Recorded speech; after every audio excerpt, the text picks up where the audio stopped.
हाँ जी। तो बेटा हमारे पास देखो क्या चीज़ है कि जो सबसे इम्पोर्टेंट चीज़ थी कि वांट ऑफ फैक्टर जो चीज़ थी वो इंट्रोड्यूस कैसे हुई।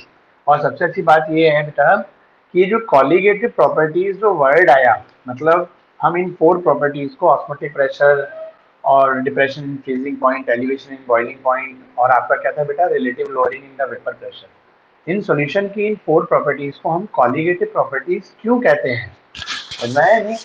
ये रीजन कल वाले लेक्चर का था।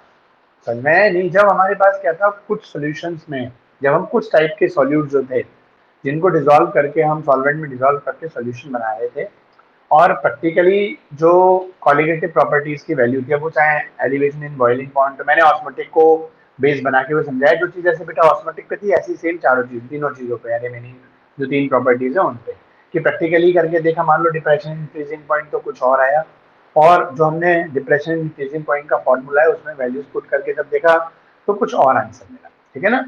कभी जो हमारा प्रैक्टिकल वाला ऑब्जर्व वाला आंसर कॉलिगेटिव, तभी इसी को बोल देते हैं ऑब्जर्व कॉलिगेटिव प्रॉपर्टीज। ठीक है ना बेटा? तो वो मल्टीप्लाई में आ रही थी, ज्यादा आ रही थी, मतलब कभी कम आ रही थी, वो फ्रिक्शंस में आ रही थी, और कभी इक्वल आ रही थी। तो जब भाई एक में हो दो हो तो एक्सेप्शन मान लिया जाए। जब ये कई सारे सॉल्यूशंस में ऐसा हो रहा था तब साइंटिस्ट लोगों ने ऑब्जर्व किया, ठीक है नहीं बेटा, कि भाई ऐसा क्यों हो रहा है। तब उन्होंने पाया जितने आयनिक कंपाउंड थे जब हम उनका सॉल्यूशन बनाते थे, तो वो आयनिक कंपाउंड शुरुआत में आयन्स एक दूसरे से बने हुए होते थे बेटा, डिजोल्व करने से पहले। लेकिन क्या होता है जब डिजोल्व करने के बाद आयन्स के बीच का इलेक्ट्रोस्टैटिक फोर्स ब्रेक हो जाता है सॉल्यूशन में, और वो एंटिटीज बढ़ जाती है। जहां पहले वो मिलके दो तीन चार आयन मिलके बेटा एक एंटिटी बनाए हुए थे, वो सॉल्यूशन में डिफरेंट मतलब मोर देन वन एंटिटीज हो जाते हैं। तो एंटिटीज बढ़ गई और उन्होंने देखा बेटा प्रैक्टिकली, है ना, ये चीज कैसे आई कि पार्टिकल बढ़ने से कॉलिगेटिव प्रॉपर्टीज की वैल्यू बढ़ जाती है ना, या नंबर ऑफ पार्टिकल्स पे डिपेंड करती है कॉलिगेटिव प्रॉपर्टीज। ये बेटा आप समझ में आया आपको उस न्यूमेरिकल से? क्योंकि जो सबसे पहले याद करो लास्ट टू लास्ट डे, मतलब परसों हमने जो न्यूमेरिकल कराया था उसमें यही तो था जो सौरभ ने कैलकुलेट करके बताया था, याद करो कि 1.7 है उधर 5 पॉइंट है। देखो कॉलिगेटिव प्रॉपर्टीज आपने देखा कि हमारे पास क्या था कि भाई K2SO4 था, ठीक है ना, तो उसमें हमारे पास भाई ये क्या होता है 2 के आइंस में, है ना, और 1 सल्फेट आइन, तो देखो 2 एंटिटीज यहाँ बनी और 1 एंटिटी यहाँ बनी। तो हमारी जो बेटा आपने वहां यहाँ देखा कि यहाँ पे जो ये कैलकुलेटेड ऑस्मोटिक प्रेशर था, है ना, और यहाँ पे जो निकल के आएगा मतलब सॉल्यूशन में इन द सॉल्यूशन, ये कंडीशन कौन सी सॉल्यूशन वाली है, बिफोर द सॉल्यूशन या आफ्टर द सॉल्यूशन बेटा, है ना। तो यहाँ पे हमारे पास जो प्रॉपर्टी थी बेटा वो, है ना, ऑब्जर्व जो है, तो इसको शॉर्ट में लिख देता हूँ ना मैं, है ना, ऑब्जर्व। तो ऑस्मोटिक प्रेशर जो ऑब्जर्व था बेटा, है ना, वो ज्यादा मिला। ठीक है, और वो भी कितना ज्यादा मिला, 3 टाइम्स, है ना, वो मिला भी कितना, है ना, 3 टाइम्स मोर मिला आपका। समझ में आ गया बेटा? तो इन्होंने देखा वो शुरू में एंटिटी भी एक है और इधर एंटिटी कितनी बन गई, 3 बन गई, तो 3 टाइम्स हो रहा है। क्लियर? फिर उन्होंने क्या ऑब्जर्व किया, जैसे आपने देखा एसिटिक एसिड था, हमने कल एक दूसरा न्यूमेरिकल कराया। क्लियर? तो एसिटिक, या इधर बना देता हूँ, तो एसिटिक एसिड के केस में क्या हो रहा था कि शुरुआत में भाई एक हम समझाने के लिए ले लेते हैं, ठीक है ना, समझाने के लिए दो ले लेते हैं, वैसे तो उसमें करोड़ों अरबों में। तो ईच टू मॉलिक्यूल्स वैसे पहले डिफरेंट डिफरेंट है सोल्यूशन बनाने से पहले, ठीक है। इन द सोल्यूशन क्या होता है, ये डाइमर की फॉर्म में हो जाते हैं, तो इसको बुक्स ऐसे करके लिखती है बेटा, होल ट्वाइस। होल ट्वाइस का मतलब क्या है, ये दोनों यूनिट मिलके अब एक यूनिट बन गई, ठीक है, पीछे की तरफ आ जाता है। नहीं तो डायग्राम से आपको पता ही है कल से वो OH के बीच में हाइड्रोजन बॉन्डिंग के थ्रू ये दोनों मॉलिक्यूल आपस में जुड़ के डाइमर बना देते हैं और डाइमर पूरे एक यूनिट बनती है। तो ये पहले कितने हैं बेटा, शुरू में देखो यहाँ पर ये शुरू में 1 है और बाद में 2 और 1 मिलके 3 हो गए, है ना। और ये क्या है, ये शुरू में 2 पार्टिकल्स है और बाद में दोनों मिलके क्या हो गए, एक एंटिटी बन गई, एक पार्टिकल, ठीक है ना। तो यहाँ पे इन्होंने देखा कि यहाँ पे जो हमारे पास ऑस्मोटिक प्रेशर निकल के आया, ठीक है ना, वो हमारे पास जो कैलकुलेटेड था और यहाँ पे क्या था, ऑब्जर्व था बेटा। ठीक है, तो ऑब्जर्व वाला क्या आया, कम आया। क्लियर है? यहाँ पर ये वाला ज्यादा आया, तो अब वो ऑब्जर्व वाला भी कितना आया, वो इसका हाफ आया, जो था इसके कितना मिला, हाफ मिला। ठीक है बेटा? तो देखा कि शुरुआत में सॉल्यूशन से बनाने से पहले 2 पार्टिकल्स हैं और बाद में कितने हो गए बेटा, 1 रह गए। आधे हो गए ना, 2 का 1 हाफ होता है। तो कॉलिगेटिव ऑस्मोटिक प्रेशर की वैल्यू भी जो ऑब्जर्व वाली है, प्रैक्टिकली वाली है, वो भी आधी आई। ऐसे सवालों से बेटा, ऐसे मतलब ऐसे जो सॉल्यूशन थे और उनके जो प्रैक्टिकली किया, इन चीजों से साइंटिस्ट लोगों को पता चला कि सॉल्यूशन की कुछ प्रॉपर्टी नंबर ऑफ पार्टिकल्स पे डिपेंड करती हैं। पार्टिकल आधे रह गए, ठीक है, तो कॉलिगेटिव प्रॉपर्टी की वैल्यू भी आधी आई। ठीक है, यहाँ पर क्या है देखो, पार्टिकल 3 यहाँ 1 था, 1 से 3 पार्टिकल बन गए, इन द सॉल्यूशन 2 के आइन बन गए, 1 सल्फेट आइन बन गया। तो ऐसे पार्टिकल 1 से 3 हो गए तो कॉलिगेटिव प्रॉपर्टीज की वैल्यू भी 3 टाइम्स चाहिए। और जहां पर एज सच रहे जैसे ग्लूकोज वगैरह फ्रक्टोज था, है ना, वहां पे एज सच रहे, ठीक है, तो वहां पे कॉलिगेटिव प्रॉपर्टीज की जो प्रैक्टिकल वैल्यू थी, मतलब ऑब्जर्व वैल्यू और कैलकुलेटेड वैल्यू होता था सेम। ठीक है, तो इस तरीके से साइंटिस्ट लोगों ने कंक्लूजन निकाला और उसको डेफिनेशन बना दिया।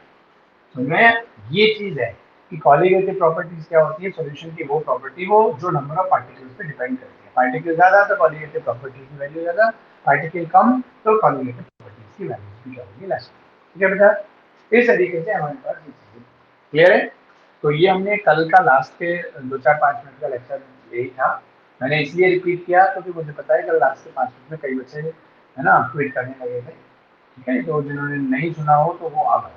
तो इस तरीके से बेटा देखो, और वन ऑफ फैक्टर क्या था, है ना। अब देखो वन ऑफ फैक्टर की देखो यही से जो हमारे पास जो मैंने कहा था ना, वन ऑफ फैक्टर के 3 फॉर्मूले होते हैं।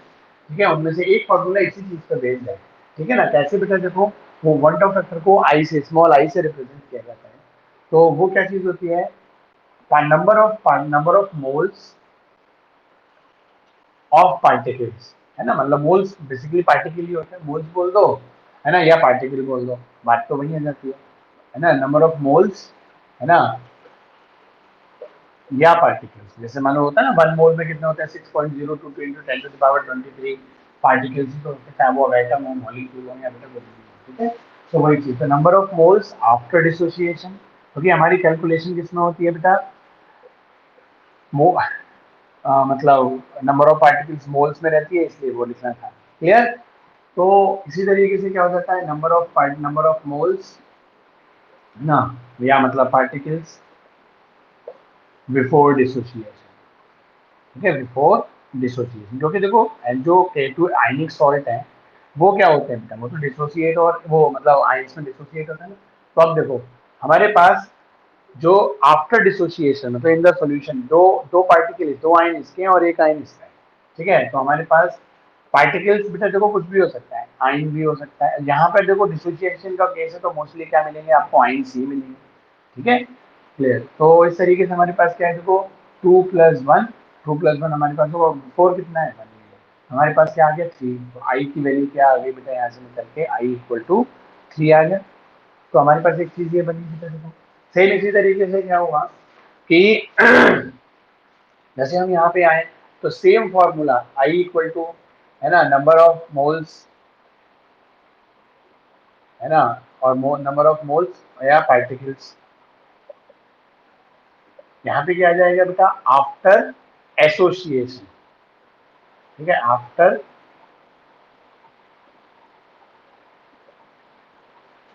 एसोसिएशन। क्लियर। और यहाँ पे क्या आ जाएगा आपके पास, नंबर ऑफ, है ना, मॉलिक्यूल्स या पार्टिकल्स, है ना, बिफोर डिसोसिएशन, वो सॉरी बिफोर एसोसिएशन। तो ये केस किसका है बेटा, एसोसिएशन। सॉल्यूशन में मॉलिक्यूल, अब देखो यहाँ पार्टिकल क्या है ना, मॉलिक्यूल है। अब देखो यहाँ पार्टिकल क्या है, ठीक है, जैसे ये पूरा पूरा एक एसिटिक एसिड का मॉलिक्यूल और दूसरे मॉलिक्यूल आपस में जुड़ के क्या बना रहे हैं, डाइमर। पहले भी मॉलिक्यूल है, जुड़ने के बाद भी मॉलिक्यूल है।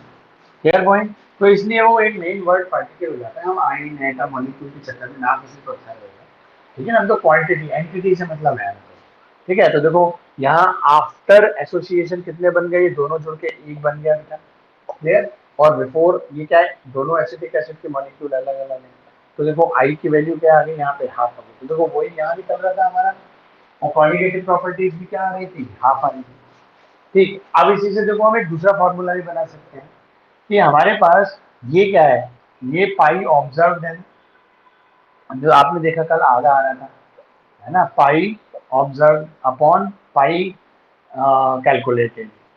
ठीक है, प्रैक्टिकली बोलो या कैलकुलेटेड बोलो, ये क्या हो जाएगा, ऑब्जर्व हो जाएगा, है ना। अब पाई क्या है भाई, आप देखो बेटा, जैसे एसिडिक एसिड के केस में आपने कल देखा क्या हो रहा था, और ये आपके दोनों का एक साथ ही लिख लेते हैं, फिर एक साथ ही समझा देंगे। तो आई बराबर यहाँ पे पाई क्या था बेटा हमारे पास, है ना, कैलकुलेटेड, है ना, और हमारे पास क्या है, पाई ऑब्जर्व। ठीक। अच्छा एक बार जैसे देखते हैं, मतलब ये कैलकुलेटेड देखो, मतलब हम आप फॉर्मूले रटो नहीं, क्योंकि रटने में मिक्स हो जाते हैं। तो हम फॉर्मूला बना सकते, चाहे तो मेरा उल्टा बनाओ या सीधा बनाओ, वो खुद ही चेक हो जाएगा। ठीक है, मान लो ये पाई ऑब्जर्व ऊपर आएगा, पाई का न्यूमरेटर नीचे आएगा, शायद मैंने उल्टा लिख दिया हो या शायद सही भी हो। ठीक है, तो ये 2-3 फॉर्मूले होने से बच्चों में सबसे बड़ी दिक्कत यही होती है, ये ऊपर नीचे कर देते हैं। ठीक है, अब चेक करते हैं। देखो, आप याद करो, हमने कल परसों ये जब न्यूमेरिकल कराया है ना, परसों कराया था ना ये वाला केस। आप याद करो, जो पाई कैलकुलेटेड आया था शुरू में, वो कितना आया था? 1.7 इंटू 10⁻³ आया था। आप याद करो ये चीज। और जो पाई ऑब्जर्व था वो उसका 3 टाइम्स आया था। ठीक है, तो वो कितना आया था हमारे पास? 5.2 इंटू 10⁻³ आया था। आप सभी बच्चों को याद हो तो। ठीक है, अब आप देख रहे हो कि आई की वैल्यू जो होती है, ये ऑब्जर्व वाली, देखो आई की वैल्यू क्या निकल के आई है अगर हमने इस फॉर्मूले से देखा, number of particle after dissociation upon before dissociation. ठीक है, तो आई की वैल्यू 3 आ रही है, तो वॉल्ट फैक्टर की वैल्यू थोड़ी बदल जाएगी उस सवाल के लिए, उस सॉल्ट के लिए, उस सॉल्यूशन के लिए। मेनली उस सॉल्यूशन के लिए तो वॉल्ट फैक्टर सेम रहेगी। तो अब हमें यहाँ के थ्रू भी बेटा देखो 3 लाना है। वॉल्ट फैक्टर हमें कितना लाना है? 3, है ना। 3 कब आएगा? 3/1 होगा, वही तो बराबर 3 के होता है। आप मुझे बताओ, अब 3 क्या चीज है ना। ऑब्जर्व वाली प्रॉपर्टी, ये वाली जब चीज ऊपर आएगी बेटा, 5.2 इंटू 10⁻³ अपॉन 1.7 समथिंग, है ना। तो इंटू 10 क्या होगी? -3। तो इससे ये कटेगा, इससे ये अप्रोक्सीमेटली 3 टाइम्स है, मतलब, है ना। 3 पॉइंट समथिंग आएगा तो वो 3 बन जाएगा। तो देखो ऊपर कौन सी वैल्यू है? ये ऑब्जर्व वैल्यू है 5.2 या कैलकुलेटेड वैल्यू है? आगे समझ में। तो देखो फॉर्मूले खुद ही बना सकते हैं, फॉर्मूले में रटते रहते हैं और फिर हम उल्टा हो जाता है हमको रटते टाइम, वो थोड़ा सा उस टाइम, क्योंकि एग्जाम में क्या होता है बेटा, एक प्रेशर होता है, फोबिया होता है, और वो फोबिया हमसे गलती करा देता है। ठीक है, तो इस तरीके से देखो हम क्या कर सकते हैं। अब हमने, आपने देखो, ये तो याद दो, वेंट ऑफ फैक्टर का सबसे इजी जो है फॉर्मूला वो तो यही है ना, आफ्टर डिसोसिएशन अपॉन बिफोर। समझ में आ गया नहीं? Clear point. ठीक है, तो और यहाँ लेकिन इसमें भी गलती मत कर देना, मानो आप सब लोग, कि भाई पता चला ये बिफोर ऊपर कर दिया और आफ्टर नीचे कर दिया। ये गलती आपकी तरफ से नहीं होगी। ये गलती होगी तो भाई नीचे वाले सारे फॉर्मूले इसी पे बेस करके मैं समझाऊंगा बनाने, तो यही गलत हो गया तो नीचे वाले तो उल्टे बन के आएंगे। तो देखो सीधी सी बात है, हम ऊपर फाइनल प्रोडक्ट वाली बात रखते हैं, है ना भाई। देखो सोल्यूशन ऊपर रखते हैं, कहने का मतलब, है ना। आपने K2SO4 जब तक नहीं बोला था, है ना, हम तो अब सोल्यूशन की कॉलिगेटिव प्रॉपर्टीज निकाल रहे हैं ना, तो हमने ऊपर क्या रखा? सोल्यूशन। यार तो जैसे मान लो आपके पास 100 मार्क्स का एग्जाम हुआ, 100 में आपके 70 आए, तो रिजल्ट क्या है ना, रिजल्ट ऊपर है ना 70/100, है ना। वही चीज यहाँ पर, कि आपने भाई सॉल्यूट जब तक अलग अलग था तो अलग था, सॉल्यूट अलग, सॉल्वेंट अलग, फाइनल दोनों को मिला के सोल्यूशन बनाया, उसी की कॉलिगेटिव प्रॉपर्टी दे रहे हो। रिजल्ट क्या है? सॉल्यूट या सॉल्वेंट या सोल्यूशन? सोल्यूशन रिजल्ट है ना, जो एक्टिविटी है वो। तो वही सोल्यूशन कब बनेगा? सोल्यूशन वाली चीज क्या है? वो इधर की तरफ है, क्योंकि ये बिफोर है, ये आफ्टर द सोल्यूशन वाली कंडीशन। तो हमने वही रखे, तो याद रखना कि ये आफ्टर ऊपर आता है। और देखो दोनों केसेस में, चाहे डिसोसिएशन का केस हो, चाहे बेटा हमारा एसोसिएशन का केस हो, बोथ केसेस में ऊपर हमेशा क्या आएगा बेटा? आपका आफ्टर एसोसिएशन या आफ्टर डिसोसिएशन। हमेशा नीचे क्या आएगा? है ना, बिफोर एसोसिएशन या बिफोर डिसोसिएशन, याद रखोगे। अब इससे क्वांटम फैक्टर की वैल्यू 3 आ गई, और जब 3 आ गई, ठीक है, तो अब हमें एक क्वांटम फैक्टर हम ऑब्जर्व्ड कॉलिगेटिव प्रॉपर्टीज और कैलकुलेटेड वैल्यूज की बेसिस पे भी निकाल सकते हैं बेटा। तो वो भी क्वांटम फैक्टर की वैल्यू थोड़ी बदलेगी उस सॉल्यूशन के लिए, तो वो 3 रहनी चाहिए। देखो 3 कब आएगा?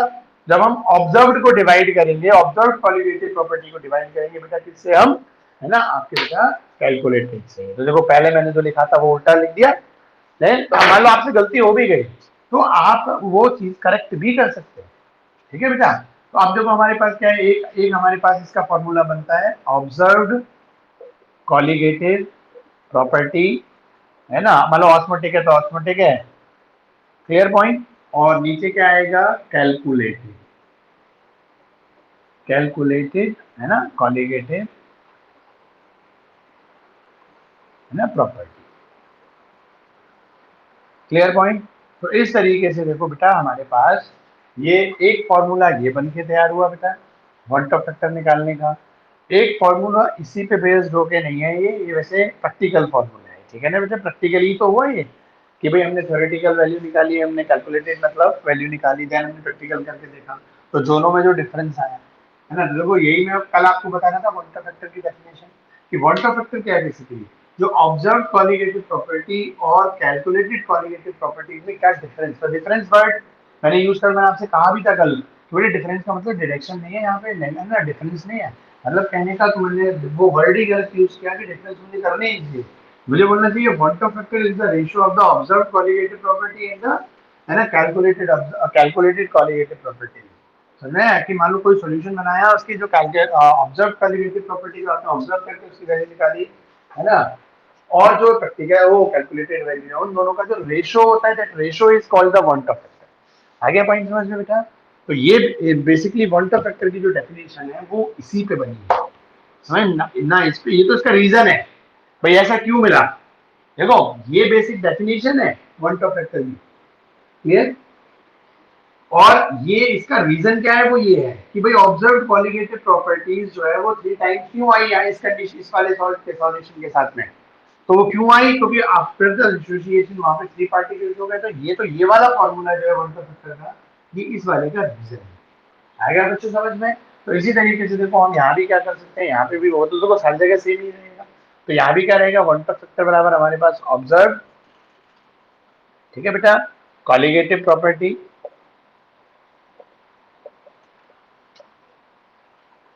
अपॉन में हमारे पास क्या आ जाएगा, है ना, कैलकुलेटेड, है ना, कॉलिगेटिव प्रॉपर्टी।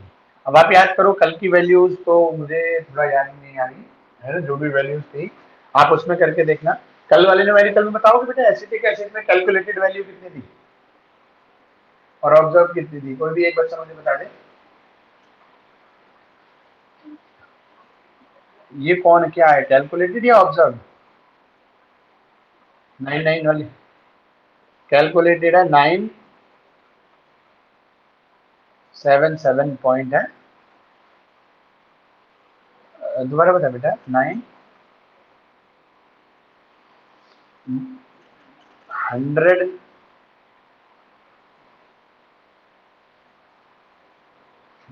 कोई बेटा एक बच्चा दोबारा बता दो।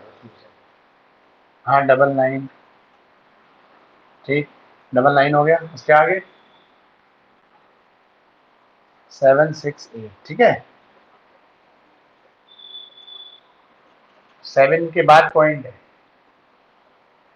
ठीक है बेटा, और ऑब्जर्व वैल्यू क्या थी हमारी, 498.84, ठीक है बेटा। तो अब हम देखो अप्रोक्सीमेटली भी देखें, तो 498 में और 0.84 है, तो मैं इसको मान सकता हूँ ये मतलब 499 मतलब 500 के अराउंड है, ठीक है ना, थोड़ा सा ही कम है 500 से, है ना, ये कितना है, देखो 500 में डबल करेंगे तो हमारे पास 1000 बनना चाहिए, तो ये 1000 से भी थोड़ा सा कम, तो वही देखो ये हम करेंगे तो अप्रोक्सीमेटली क्या है ये, है ना, 1/2 आ गया। तो देखो आई की वैल्यू हम चाहे पार्टिकल के एसोसिएशन या डिसोसिएशन का निकालें, या बेटा हम आई की वैल्यू हम बेटा ऑब्जर्व कॉलिगेटिव प्रॉपर्टीज और कैलकुलेटेड कॉलिगेटिव प्रॉपर्टी के रेशियो से निकालें, है ना, तो दोनों तरफ से सेम ही आ रही है। तो इस तरीके से बेटा देखो आपको ये दो फॉर्मूले समझना है ना, वन टॉप फैक्टर के आई के, ठीक है। हाँ जी बच्चों बताओ, किसी भी बच्चे को अभी तक वाले में फिर मैं इसको रब करके थोड़ा थर्ड फॉर्मूले की तरफ बढ़ूंगा, ठीक है ना बेटा, तो जो हमारे मॉलिक्यूलर मास पे बेस्ड है, और उसी पे उस फॉर्मूले को बता के फिर मैं एक टॉपिक है ना एबनॉर्मल मॉलिक्यूलर मास, फिर उसकी तरफ, ठीक है। तो बताओ बेटा अब तक वाले में आप में किसी को जो सब इसको समझ में कुछ नहीं आया हो तो अभी पूछ ले, फिर आगे बढ़ते हैं।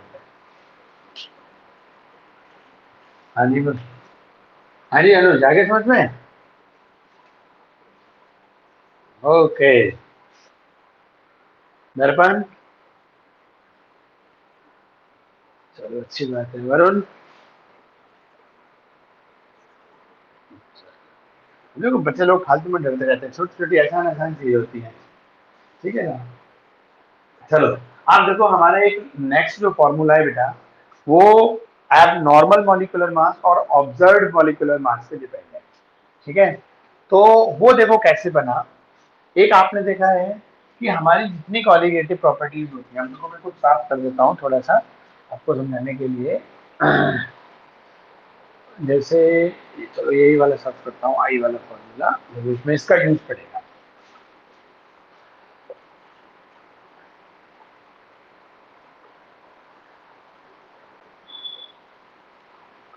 तो हमारे पास देखो क्या चीज है बेटा, एक चीज, जैसे आपने देखा हमारे पास ऑस्मोटिक प्रेशर पाई का जो फॉर्मूला होता है, पाई बराबर बराबर क्या होता है बेटा, सी आर टी।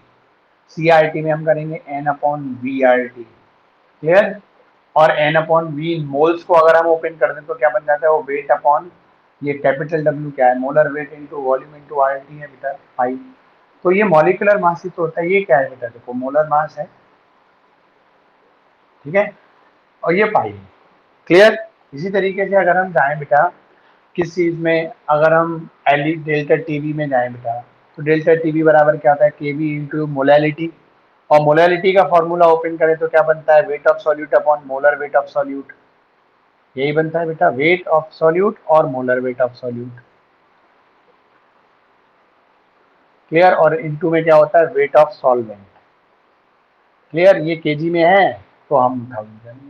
तो देखो यहाँ जो कॉलिगेटिव प्रॉपर्टीज है, तो यहाँ भी मोलर मास है ना, इसके इधर क्या आ रहा है, रेसिप्रोकल आ रहा है। यहाँ भी ये पाई एक रेसिपो है, और जैसे बेटा डेल्टा टीवी की जगह मैं टीएफ कर दूंगा तो यही डिप्रेशन इंक्रीजिंग पॉइंट हो जाएगा। आपने देखा, तो आपने देखा तीन कॉलिगेटिव प्रॉपर्टीज मैंने अभी आपको बताई, ऐसे फोर्थ पे भी ले सकते हैं। तो आप देख रहे हो कि पाई मॉलिक्यूलर, देखो सब चीज वेरिएबल वाली है। कैसे, देखो भाई टेम्परेचर बदल सकता है, आर एक कांस्टेंट है, चलो। और मतलब प्रैक्टिकल करते टाइम जो आर भी, आर को भी क्या रखते हो, वैसे तो आप प्रैक्टिकल करते टाइम कांस्टेंट, मतलब ड्यूरिंग द प्रैक्टिकल, तो एक सिस्टम का टेम्परेचर फिक्स रहता है ना, वो तो बदलता नहीं है। तो टेम्परेचर और आर ये वैसे कांस्टेंट है, तो ये वैसे हमारे पास आया डब्ल्यू और बी वेरिएबल है। भाई आप कितने ग्राम सॉल्यूट को ले रहे हो, उससे सोल्यूशन कितना बना रहे हो, आप 6 ग्राम से 250 ml सोल्यूशन भी बना सकते हो, 6 ग्राम सॉल्यूट से 500 भी बना सकते हो, कंसेंट्रेशन बदलेगी। तो ये पूरी चीज कंसेंट्रेशन को रिप्रेजेंट कर रही है। तो कंसेंट्रेशन पे बेस्ड करता है कॉलिगेटिव प्रॉपर्टी। लेकिन कंसेंट्रेशन में दो चीज तो बदलने वाली है, लेकिन ये चीज बदलने वाली नहीं है ना। तो इसी का रिलेशन देखा हमने किससे, कॉलिगेटिव प्रॉपर्टी। जैसे याद है हमने आपको स्ट्रक्चर ऑफ एटम टाइम पे पढ़ाया कि जैसे एटॉमिक नंबर के टाइम पर मॉसले ने एटॉमिक नंबर को के टाइम पर हेल्प किसके लिए, प्रोटॉन की, इलेक्ट्रॉन की नहीं ली, जिसमें भाई इलेक्ट्रॉन प्रोटॉन किसी भी एटम में क्या होते हैं, इक्वल होते हैं उसके बावजूद। क्यों, क्योंकि इलेक्ट्रॉन तो वेरिएबल है, एटम से आ भी सकते हैं जा भी सकते हैं, लेकिन प्रोटॉन फिक्स है, क्लियर। तो इसीलिए उसने क्या बोला, the total positive charge which are present in the nucleus of any atom that is called atomic number, ठीक है। सेम इसी वजह से कि भाई कॉलिगेटिव प्रॉपर्टीज इस पे डिपेंड करती है जी, कंसंट्रेशन पे, number of particles of the solute पे, सॉल्यूट की कंसंट्रेशन। और कंसंट्रेशन जो बदलती है वो गिवन वेट और वॉल्यूम के बेसिस पे बदलती है, लेकिन मोलर मास थोड़ी बदलेगा। आप चाहे 6 ग्राम को 250 ml सोल्यूशन बना लो, चाहे 60 ग्राम को बना लो, मॉलिक्यूलर वेट थोड़ी बदलेगा, ठीक है। तो इन्होंने इसीलिए कॉलिगेटिव प्रॉपर्टी का एक रिलेशन डेवलप किया, इससे मोलर मास से, molar mass of the solute, ठीक है बेटा, है ना। तो इस तरीके से, और ये क्या है, एक दूसरे के इन्वर्सली प्रोपोर्शनल है। तो आप मुझे खुद ही बताओ, क्लियर। तो यहाँ पर और दूसरी चीज एक क्या, एक तो चीज ये हो गई कि हमारा जो थर्ड फॉर्मूला है वॉल्टर फैक्टर का, वो एक फॉर्मूला तो इस बात पे बेस्ड है कि भाई सॉल्यूशन से पहले कितने पार्टिकल हैं, सॉल्यूशन के बाद कितने पार्टिकल हैं, चाहे वो एसोसिएशन का केस हो चाहे नहीं। दूसरा फॉर्मूला किस पे बेस्ड है ना, वॉल्टर फैक्टर का बेटा हमारा, कि भाई जो हमने फॉर्मूला हमें पता है उसके बेसिस पे कितनी कैलकुलेटेड आ रही है वैल्यू कॉलिगेटिव प्रॉपर्टीज की, ठीक है ना बेटा। और हमने प्रैक्टिकल करके देखा तो उनका रेशियो। अब तीसरा इस मॉलिक्यूलर मास बेस्ड फॉर्मूला है, तो वो मॉलिक्यूलर मास कैसे आया, इसकी एक वजह और एक दूसरी मेन वजह जो इससे भी ज्यादा इंपॉर्टेंट है बेटा, वो ध्यान से देखना। जैसे यहाँ से आप दोनों से ही न्यूमेरिकल से समझाऊंगा, तो इतनी चीज आप समझे। और आप देखो फोर्थ कॉलिगेटिव प्रॉपर्टी है, वहां भी देख सकते हो, जैसे P not minus P S upon, है ना, पी नॉट होता है, इसको क्या बोलते हैं हम, relative lowering in the vapour pressure, that is directly proportional to mole fraction of solute बेटा, यही होता है मोल फ्रैक्शन ऑफ, है ना, सॉल्यूट। और सॉल्यूट का मोल फ्रैक्शन निकालोगे तो क्या होता है, mole of solute upon mole of solute plus solvent, यही आता है। और यहाँ पे कहते हैं सॉल्यूशन तो फिक्स रहता है, सॉल्यूट ही तो बदलते हो, जैसे कंसेंट्रेशन बदलोगे आप तो अमाउंट सॉल्यूट का बदलोगे तो मोल फ्रैक्शन भी बदल जाएगा, लेकिन मेन रोल तो इसका ही होता है। अब इस पे जाओ तो यहाँ पे भी क्या आता है आपके पास, वेट अपॉन मोलर वेट आता है, नहीं आता है यहाँ भी, क्लियर। तो बेसिकली मोल फ्रैक्शन में क्या है, जो इंपॉर्टेंस है वो सॉल्यूट के मोल्स की होती है, सॉल्यूट के मोल में भी नीचे की तरफ क्या आता है, आपका molar mass of the solute आता है। तो बेटा जितनी कॉलिगेटिव प्रॉपर्टीज हैं वो है ना, उसमें सब कॉलिगेटिव प्रॉपर्टीज के इनवर्सली है ना, डायरेक्टली नहीं इनवर्सली होता है कि मोलर। लेकिन अब वो मोलर मास को हमने लिया क्यों, ये वाली चीज तो बस मैंने इसलिए समझाई कि कॉलिगेटिव प्रॉपर्टीज के इनवर्सली प्रोपोर्शनल होता है क्या मोलर, है ना। अब आओ मोलर मास इंट्रोड्यूस क्यों किया हमने, वन टू फैक्टर बताने हैं, वो देखो आपको यहीं से समझ में आएगा। तभी बेटा देखो मैंने आपको ऐसे न्यूमेरिकल कराए कि जिनके बेसिस पे आप इस थ्योरी को समझ पाए, और ये प्रैक्टिकल चीजें थी। मतलब ये नहीं है कि यही एग्जाम्पल लिए होंगे साइंटिस्ट लोगों ने, लेकिन इस जैसे लिए, मतलब इन जैसों में प्रॉब्लम क्रिएट हुई तो उसी के बेसिस पे थ्योरी डेवलप हुई। जैसे मैं कई बार कहता हूँ क्लासरूम में भी आपको बताया कि साइंस में प्रैक्टिकल नेचर में चीजें थी, उनको ऑब्जर्व किया, ऐसा क्यों हो रहा है, तो वो क्यों हो रहा है वो रीजन बना दिया, वो लॉ बना दिया। सही, या साइंटिस्ट के मन में कुछ आया कि ऐसे करके देखें तो ऐसे करेंगे तो क्या होगा क्या नहीं होगा, उसने 10-15 चीजों पे काम किए, है ना, बहुत सारी चीजों पे किए, तो जो एक सिमेट्रिकल रिजल्ट मिला उसको एक लॉ बना दिया। तो हमारे यहाँ एक्टिविटी पहले होती है साइंस में, मतलब एक्टिविटी चाहे फिजिक्स हो, केमिस्ट्री हो या बायोलॉजी हो, चाहे नेचर में प्रेजेंट हो, उसको ऑब्जर्व किया या साइंटिस्ट के मन में कुछ आया, इमेजिनेशन आया, उसने करके देखा, देन जब एक सिस्टमेटिक रिजल्ट मिले, उस सिस्टमेटिक रिजल्ट को लॉ बना दिया। लेकिन क्लासरूम में क्या है, सबसे पहले लॉ पढ़ा दिया जाता है। ठीक है, मैं कई बार क्लास में भी यही बात आपसे कहता हूँ बेटा, ठीक है ना। तो मैंने वही कोशिश करी वन टू फैक्टर को कि कैसे इंट्रोड्यूस हुआ वो चीज समझ पाओ, एक्चुअल में वहां भी कैसे हुआ था। ठीक है ना, चलिए अब इससे आगे बढ़ते तो देखो अब हमारे पास देखो क्या चीज है। अब आप मुझे बताओ, जैसे हम ऑस्मोटिक प्रेशर निकालते हैं पाई बराबर वेट ऑफ सॉल्यूट, ठीक है, अपॉन मोलर वेट या molar mass of solute into क्या है, वॉल्यूम ऑफ द सॉल्यूशन, है ना। लीटर में है तो 1000 का मल्टीप्लाई नहीं करेंगे, इनटू आर इनटू टी, यही फॉर्मूला है। अब आप मुझे बताओ, जैसे मान लीजिए हमने कल वाले न्यूमेरिकल में 6 ग्राम लिया, है ना, एसिटिक एसिड डिसॉल्व किया, और हमने उससे 250 ml सॉल्यूशन बनाया, है ना, या मान लो आप 1 लीटर बनाए। तो देखो ये जो पार्टिकल्स हैं अलग अलग रहे, क्लियर। तो जो ये और इसका जो मोलर मास था, चलो ये तो गिवन मास हो गया, और इस एसिटिक एसिड का जो मोलर मास है, ठीक, मैं इधर इधर की तरफ समझाते टाइम लेकिन जरा, है ना, तो जो मोलर मास है बेटा वो आप बताओ मुझे कितना होता है। आदि तनिष्का, एसिटिक एसिड का मोलर मास कितना होता है? अरे ये तो आप याद रहने चाहिए थोड़े बहुत। हाँ 60 क्या ग्राम पर मोल, यही होता है। मतलब 1 मोल अगर हमारे पास एसिटिक एसिड, अब हम यूज कर लो, तो 1 मोल अगर एसिटिक एसिड के मॉलिक्यूल है तो उनका मास कितना आएगा, 60 ग्राम आएगा, that is the molar mass of acetic acid. ठीक है, तो आपने बेटा जो एक मॉलिक्यूल था, अभी जैसे आप कह रहे निकाल के बता रही हूँ, तो आपने इसको ही तो 1 मॉलिक्यूल के तो ऐड करके ये बताया आपने, ठीक है। लेकिन अब सोचो जब प्रैक्टिकली यहाँ पर जब एसिटिक एसिड का सॉल्यूशन बनाया गया, तो वहां पर तो बेटा 2 यूनिट जुड़ के, वहां पे तो क्या हुआ बेटा, देखो ये C डबल बॉन्ड O और OH, और एक दूसरी यूनिट है C डबल बॉन्ड O और OH, है ना, इसका डेल्टा प्लस, इसका डेल्टा माइनस, इसका डेल्टा प्लस, इसका डेल्टा माइनस, और ये आपस में जुड़ गए, अब तो ये पूरी एक यूनिट बन गई। तो तनिष्का मुझे बताओगी भाई, सॉल्यूशन में मिलाने से पहले तो ये कंडीशन थी, तो अलग अलग मॉलिक्यूल थे एसिटिक एसिड के, तो वहां पे 1 मॉलिक्यूल का जो मास था हमने उसको बेसिस पे मोलर मास बता दिया। तो एक पार्टिकल था, एक पार्टिकल का मास इतना ही था, लेकिन जब सॉल्यूशन बना दिया तो एसिटिक एसिड के मॉलिक्यूल मिलकर डाइमर बन गए। तो सॉल्यूशन में तो as a form of the dimer present है, तो इसका मास कितना होगा, इसका डबल होगा, मतलब इस चीज का मास हमारा 120, क्योंकि अब तो ये पूरा मिलके एक मॉलिक्यूल ही बन गया है। डाइमर क्या है, डाइमर अपने आप में भी एक क्या कहलाता है, एक एंटिटी कहलाती है, एक पूरा पीस कहलाता है, एक मॉलिक्यूल कहलाता है। तो अब मॉलिक्यूल बन के इसका मास कितना है, 120। तो आप मुझे बताओ बेटा जरा सोच के कि अभी तक जब आपकी जो कैलकुलेटेड वैल्यू जब आप निकाल रहे थे, इधर की तरफ आप देखो कि यहाँ पे क्या लगा रहे थे, 6 ग्राम उसका बेटा जो गिवन मास है आपने वो, और यहाँ क्या लगा रहे थे आप, 60 इंटू 250 ml, और इंटू में 1000 हो गया, इंटू आर की वैल्यू इंटू टी की वैल्यू। तो यहां से जो कैलकुलेटेड वैल्यू आ रही थी उसमें मोलर मास यूज आप कितना कर रहे थे, 60 यूज कर रहे थे। लेकिन एक्चुअल में सोल्यूशन में बताओ ये पूरा 2 मॉलिक्यूल मिलकर एक बन गया, तो यहाँ मास क्या आना था, 60 की जगह 120। अब समझ में आया कि क्यों आपकी प्रैक्टिकल वैल्यू अलग आ रही थी कैलकुलेटेड वैल्यू से। तो कैलकुलेटेड में तो आप ये मान के चल रहे हो एक सिंगल मॉलिक्यूल है और उसके बेसिस पे मोलर मास आपने निकाल दिया, तो आपने 60 लगा दिया। तो आप यहाँ पे नॉर्मल मॉलिक्यूल, इसको बोलते हैं बेटा नॉर्मल मॉलिक्यूलर मास या नॉर्मल मोलर मास कह सकते हो आप, है ना, मोल्स पे है। तो ये तो हमारे पास क्या होता है, नॉर्मल मोलर मास होता है। लेकिन वहां पे लग क्या रहा है, 60 की जगह 120, क्योंकि अब तो ये पूरा मिलके एक बन गया। तो ये एक एबनॉर्मेलिटी बेटा डेवलप हो गई। भाई नॉर्मल कंडीशन क्या है, हम तो मॉलिक्यूल बच्चे क्या सोचेगा, वो तो इसको मान के चलेगा एसिटिक एसिड है, इसका मास 60 लगना चाहिए। लेकिन प्रैक्टिकली क्या यूज में आ रहा है, 120। तो वो एबनॉर्मेलिटी होगी नहीं होगी, नॉर्मल से हटके हो गया बेटा।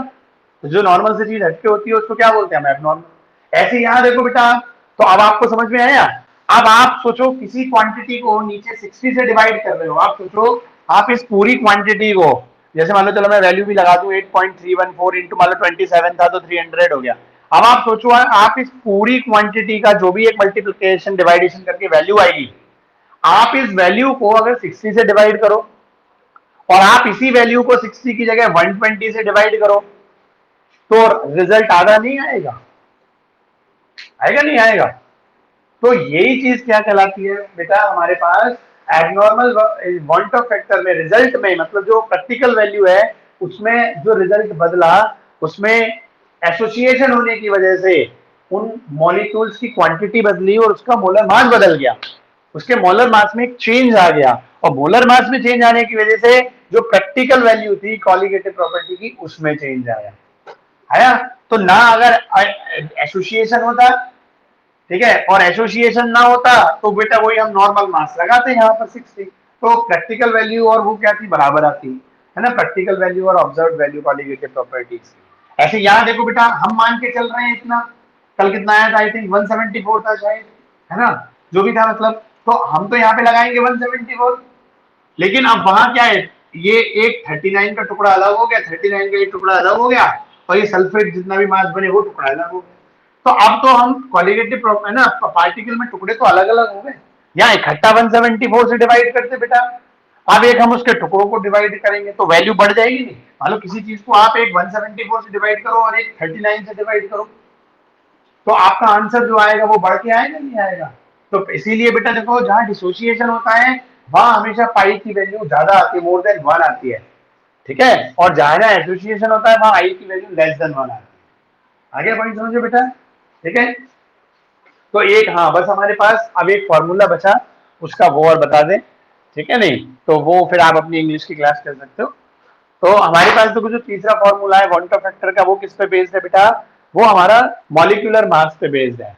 तो नॉर्मल मोलर मास, देखो बुक में कहीं पे मॉलिक्यूलर मास भी मिलता है, कहीं पे मोलर भी हो जाता है ना, वो बस डिफरेंस क्या है भाई, एक मॉलिक्यूल का मास मोलर मॉलिक्यूलर है और 1 मोल पे काउंट कर लो तो वो हमारे पास हो जाता है, ठीक है।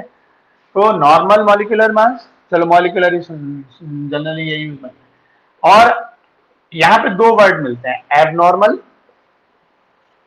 या फिर बेटा ऑब्जर्व। ये ऑब्जर्व भी तो है, समझ में आ गया नहीं, तो ऑब्जर्व मॉलिक्यूलर मास, ठीक है। अब आप देखो एसिटिक एसिड का नॉर्मल मॉलिक्यूलर मास कितना है, 60, और 2 यूनिट जुड़ने के बाद कितना हो गया, हो गया 120, तो कितना आ गया, हाफ आ गया। तो देखो यहां से भी आई की वैल्यू निकल के कितनी आ गई, हाफ आ गई। तो देखो 3 फॉर्मूले हुए हमारे, क्लियर पॉइंट, ठीक है बच्चों। एक फॉर्मूला है। अब देखो क्वालिटेटिव प्रॉपर्टीज के हमारे कुछ सवाल हैं, है ना, उनमें वांट ऑफ फैक्टर का डेटा कभी इस तरीके से दे रखा है, तो आपको लैंग्वेज पढ़नी पड़ेगी। कल को न्यूमेरिकल कराऊंगा मैं आपको पहले, फिर आपको दूंगा, ठीक है ना। तो कहीं पे वांट ऑफ फैक्टर की वैल्यू इस तरीके से दे रखी है, कहीं पे इस तरीके से दे रखी है, कहीं पे वो पार्टिकल के डिसोसिएशन और एसोसिएशन है। तो इन 3 तरीके में से कैसे बेटा पहले आपको आई निकालना है, समझ में आ गया बेटा, और वो आई की वैल्यू हम वहां लगाएंगे न्यूमेरिकल, ठीक है। तो वो कल हम ऐसे न्यूमेरिकल्स कराएंगे तो वो देखेंगे, ठीक है।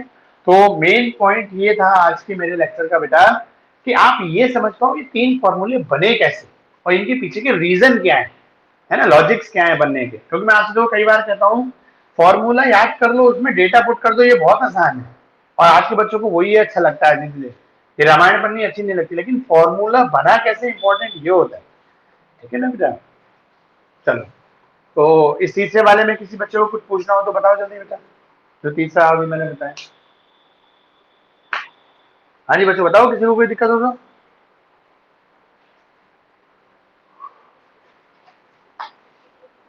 चलो, तो अब देखो 9:20 बेटा 9:18 हो रहे हैं।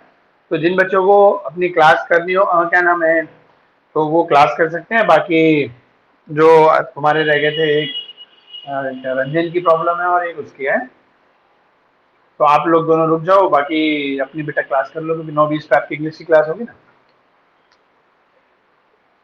हाँ जी बच्चों, अपना क्विट करके अभी अगर आज वाले लेक्चर में कुछ पूछना है तो वो मुझसे पूछ लो, नहीं तो क्विट करके जल्दी जल्दी बेटा आप अपनी इंग्लिश की क्लास में जाओ, ठीक है नहीं। हाँ जी, तुम बाकी वो परमजीत आप हो या आप भी गए। हाँ जी परमजीत, अब आप अपनी सुनो बेटा। आपने देखो एक क्वेश्चन भेजा था, वो बोर्ड वो एनसीईआरटी में भी है शायद, और वो बोर्ड पता नहीं एनसीईआरटी का तो मुझे पता नहीं, बट बोर्ड में आया हुआ है। ठीक है, तो आपका क्वेश्चन ये था कि 0.9 कंसेंट्रेशन का एक NaCl का सोल्यूशन है, ठीक है ना बेटा। और उसका वो मिक्स जो भी किया गया, उसका मतलब वो आइसोटोनिक है, किससे एक दूसरे वाला एक सोल्यूशन है, और किससे एक ही कंसेंट्रेशन दे रखी है, वन आपके कितनी दे रखी है 1.2, एक ही शायद 0.6 है। एक मिनट, हाँ जरा मुझे बताना क्या क्या कंसेंट्रेशन है बेटा। एक तो 0.9 है, और सबसे पहले जो मेन है, हाँ एक 1.2 और एक 0.6 है शायद, है ना। अच्छा 0.4% है ना, ये इस टाइप से है ना।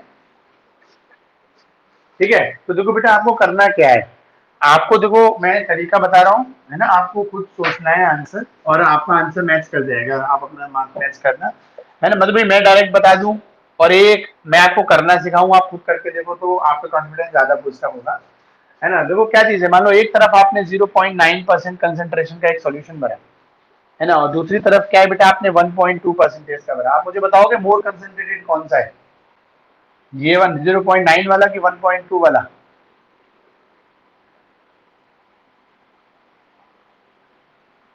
हाँ परम जी, दोनों में मोर कंसेंट्रेटेड कौन सा है, 0.9 या 1.2। हाँ 1.2 जी मोर कंसेंट्रेटेड हो गया, सीधी सी बात है बेटा, क्लियर। और देखो हमेशा जो सॉल्वेंट के पार्टिकल होते हैं वो डाइल्यूट सॉल्यूशन से जाते हैं या कंसेंट्रेटेड से जाते हैं। डाइल्यूट, ऑस्मोसिस क्या कहती है, डाइल्यूट से जाना। ठीक है, तो क्योंकि डाइल्यूट में सॉल्वेंट ज्यादा होते हैं, इन दोनों में डाइल्यूट कौन है, ये, और ये कौन है, कंसेंट्रेटेड। तो इधर की तरफ से सॉल्वेंट निकल निकल के जाएंगे बेटा, क्लियर। और जब बेटा देखो जो 0.9 वाला मेन सॉल्यूशन है, और इससे सॉल्व जब वो इसके कांटेक्ट में आएगा, ये इसके मोर कंसेंट्रेटेड है, और सेमी परमेबल के थ्रू इसको करेंगे, तो क्या होगा कि यहाँ से जो डाइल्यूट सॉल्यूशन होता है उसमें सॉल्वेंट पार्टिकल ज्यादा होते हैं, यहाँ से निकल निकल के वो नेचुरली इधर जाने लगेंगे। तो ये बताओ जब इससे पार्टिकल निकलने निकलेंगे तो ये सिकुड़ेगा कि फूलेगा, मतलब स्वेल करेगा कि स्विंग करेगा। हाँ ठीक है ना। तो देखो जब ये वाला इसके कंसेंट्रेशन के कांटेक्ट में आएगा तो श्रिंक करेगा, और जब इसके आएगा तो देखो क्या हो जाएगा, जब यहाँ पे 0.4 हो गया तो डाइल्यूट कौन सा हो गया, अब ये हो गया। तो इधर से सॉल्वेंट पार्टिकल निकल के इधर जाएंगे, तो जब इधर पार्ट सॉल्वेंट की संख्या बढ़ने लगेगी तो ये स्वेल कर जाएगा। ठीक है बेटा, यही आंसर है कि अलग है, उल्टे हैं। हाँ तो अब आगे समझ में बेटा। चलो ठीक है फिर, अब जल्दी से अपनी इंग्लिश की क्लास कर लो। हाँ, और तुम्हारा वाला जो है, क्या नाम है तुम्हारा बेटा, रंजन। रंजन तो चला ही गया। चलो कोई नहीं, तो बच्चों आप लोग अब तो क्विट करके जाओ फिर। अच्छा है रंजन, है ना, बाकी बच्चे अपने इंग्लिश का। रंजन एक बार तुम अपना सवाल दोबारा बोलना, मैंने रात पढ़ तो लिया था, एक बार। अरे तेरी आवाज तो भयंकर हो रही है। हाँ बताना क्या है।